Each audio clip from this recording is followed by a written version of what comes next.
Денес имаме можност да го проследиме и промотивното видео кој е изготвено за потребите на кампањата и во кое во наредниот период ќе се емитува на социјалните медиуми, на нашата веб страница и на македонската радио и телевизија. За ова важна тема. Воедно, мотивот на проектот поддршка на Европската унија за владење на правото и благодариме за посветеността и посакуваме успешна работа и плодна дискусија во наредниот период.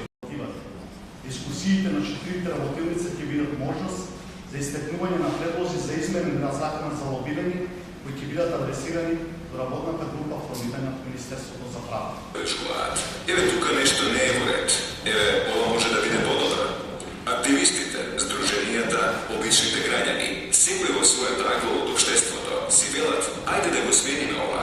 Нова иницијатива. Екоактивистите сакаат да предложат измени на законите за животна средина, што ќе поттикнат чиста енергија и ќе го намалат загадувањето, затоа што тоа е во јавен интерес, а легитимно влијание.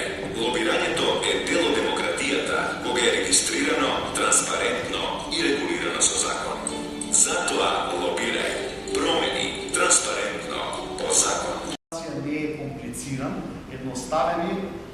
Проблемот е што во нашата држава се уште лобирањето се сваќа и како поим, и како практика, како негативна појава. Сите знаеме дека се врши лобирање, но не е согласно транспарентно, согласно законската регулатива. Идејата и наша и на нашите европски партнери, но сега и на Министерството за правда, да со анализи на сегашните да решат негативни пракси, немаме ни реално пракса од примена на законот, ИСО има преку анализа која што ќе направи експерт од Словенија, кој што ангажира во рамките на активностите со Министерството за правда, за да ги детектираме проблемите и да ги пренесеме од новите законски измени со цел да имаме поприменлив закон. Не е експерт за лобирањето и работа во рамките на проектот на ИПА, а експертот од Словенија ќе биде присутен на една од работилница, така да во наредниот период на работилниците ќе слушнеме